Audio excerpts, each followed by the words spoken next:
Une femme sur trois. Vous avez entendu ce chiffre des milliers de fois. Dans les journaux, à la télé, dans la bouche des politiques, dans les campagnes de l'OMS. Une femme sur trois victime de violences dans le monde. C'est choquant. C'est révoltant. Et c'est peut-être vrai. Mais voici la question que personne ne pose jamais. Comment ce chiffre a-t-il été calculé? Et surtout, qu'est-ce qu'il ne vous dit pas?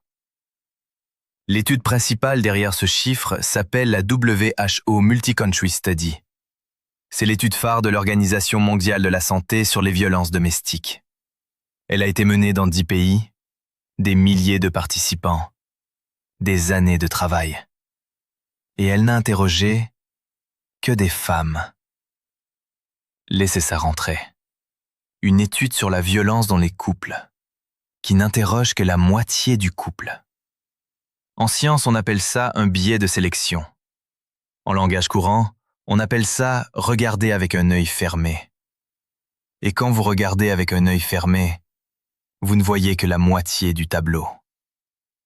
Parce que pendant que l'OMS regardait d'un côté, des centaines de chercheurs indépendants regardaient des deux côtés.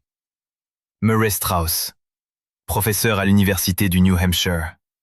40 ans de recherche sur la violence conjugale. Ces études sur plus de 100 000 couples, aux États-Unis et dans le monde entier, arrivent à une conclusion dérangeante. Dans les formes légères à modérées de violence, hommes et femmes frappent à peu près au même rythme.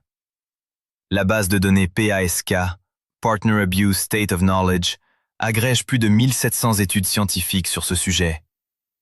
Même conclusion. Et là où le patriarcat comme explication unique s'effondre complètement, les couples lesbiens. Une revue de 33 études publiée en 2025 à l'université d'Aberdeen révèle que les femmes lesbiennes subissent des taux de violence de 44 à 46%, supérieurs aux femmes hétérosexuelles. Les femmes bisexuelles, 61 à 69%, presque le double. Pas d'hommes dans le couple. Violence doublée. Quelqu'un peut m'expliquer comment le patriarcat est responsable de ça? Mais alors, pourquoi l'OMS regarde-t-elle dans une seule direction? Suivez l'argent. La fondation Bill et Melinda Gates est l'un des plus grands contributeurs privés au budget de l'OMS. Et cette fondation a annoncé 2,5 milliards de dollars dédiés à l'égalité de genre d'ici 2030. 2,5 milliards de dollars. Maintenant, posez-vous une question simple. Une question que n'importe quel journaliste sérieux devrait poser. Quand votre plus grand bailleur de fonds a un agenda politique précis et que vos recherches arrivent systématiquement à des conclusions qui valident cet agenda, est-ce de la science ou est-ce de la politique habillée en blouse blanche? Je ne dis pas que c'est de la fraude. Je dis que c'est exactement le genre de conflit d'intérêts qu'on exigerait d'examiner si l'étude était financée par une entreprise pharmaceutique ou pétrolière. Pourquoi l'OMS devrait-elle être exemptée de ces standards? Parce que ce ne sont pas juste des chiffres. Ce sont des politiques publiques. Ce sont des budgets. Ce sont des vies.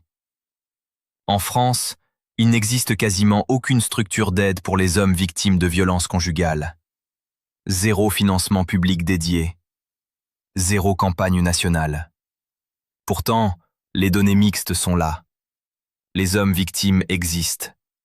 Ils se suicident 3 fois plus que les femmes. Ils crèvent en silence, sans ressources, sans reconnaissance.